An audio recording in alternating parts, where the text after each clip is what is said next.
ইরানকে কেন্দ্র করে সাম্প্রতিক সংঘাত শুধু একটি আঞ্চলিক যুদ্ধ নয়, বরং এটি বৈশ্বিক শক্তির ভারসাম্যে বড় ধরনের পরিবর্তনের ইঙ্গিত দিচ্ছে। বিভিন্ন আন্তর্জাতিক গণমাধ্যম ও সামরিক বিশ্লেষণে বলা হচ্ছে, যুক্তরাষ্ট্র ও ইসরায়েল সরাসরি ইরানের বিরুদ্ধে যুদ্ধে জড়ালেও এর প্রকৃত প্রভাব পড়েছে বিশ্ব রাজনীতির কাঠামোয়। একমেরু আধিপত্যের যুগ শেষ হয়ে ধীরে ধীরে একটি নতুন বিশ্ব ব্যবস্থা গড়ে উঠছে বলে মনে করছেন সামরিক বিশ্লেষকরা। আন্তর্জাতিক বিশ্লেষণগুলোতে বলা হচ্ছে, ইরানের বিরুদ্ধে যুক্তরাষ্ট্র ইসরায়েলের সামরিক অভিযান প্রত্যাশিত ফল দিতে পারেনি, বরং এই সংঘাত মার্কিন আধিপত্যের সীমাবদ্ধতাকে স্পষ্ট করে তুলেছে। ব্লুমবার্গে প্রকাশিত এক বিশ্লেষণে উল্লেখ করা হয়, এই যুদ্ধ একবিংশ শতাব্দীতে যুক্তরাষ্ট্রের বৈশ্বিক নেতৃত্বকে দুর্বল করেছে এবং এর প্রভাব হবে সুদূরপ্রসারী।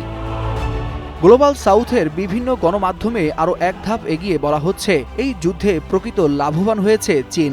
তাইওয়ান আক্রমণের আগেই মার্কিন বাহিনীর অস্ত্রের সীমাবদ্ধতা ও সামরিক সক্ষমতা এবং প্রতিরোধ কৌশল অ্যানালাইসিস করছে বেইজিং। যদিও ডোনাল্ড ট্রাম্প প্রশাসন নিজেদের বিজয় কিংবা সাফল্যের দাবি করছে, তবে বিশ্লেষকরা বলছেন, ইরানের প্রতিরোধ ক্ষমতা এবং মার্কিন কৌশলের সীমাবদ্ধতা বিশ্ব রাজনীতিতে নতুন বাস্তবতা তৈরি করেছে। এমনকি মধ্যপ্রাচ্য ভিত্তিক বিভিন্ন বিশ্লেষণেও একই ধরনের বক্তব্য উঠে আসছে। এই প্রেক্ষাপটে সবচেয়ে বড় পরিবর্তন হচ্ছে একমেরু থেকে বহুমেরু বৈশ্বিক ক্ষমতা। দীর্ঘদিন ধরে যুক্তরাষ্ট্র ও তার মিত্রদের নেতৃত্বে পরিচালিত বৈশ্বিক কাঠামো এখন চ্যালেঞ্জের মুখে।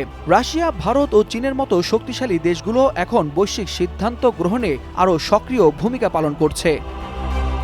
অর্থনৈতিক ক্ষেত্রেও দেখা যাচ্ছে বড় ধরনের রূপান্তর। ডলারের উপর নির্ভরতা কমানোর প্রচেষ্টা এখন বাস্তব রূপ পাচ্ছে। ব্রিক্স জোটভুক্ত দেশগুলো নিজেদের মুদ্রায় বাণিজ্য বাড়ানোর উদ্যোগ নিয়েছে। একই সঙ্গে জ্বালানি বাজারেও নতুন সমীকরণ তৈরি হচ্ছে। দ্য ওয়াল স্ট্রিট জার্নাল জানিয়েছে, ইরান ইস্যুকে কেন্দ্র করে কিছু দেশ বিকল্প মুদ্রায় তেল বাণিজ্যের চিন্তা করছে। এমনকি ইরান যুদ্ধের কারণে ডলার সরবরাহে যুক্তরাষ্ট্র ব্যর্থ হলে চীনা মুদ্রা ইউয়ানে তেল বিক্রি করার মতো কঠিন হুঁশিয়ারি দিয়েছে সংযুক্ত আরব আমিরাত। এদিকে পশ্চিম ইউরোপের ভূমিকাও ক্রমশ প্রশ্নের মুখে পড়েছে।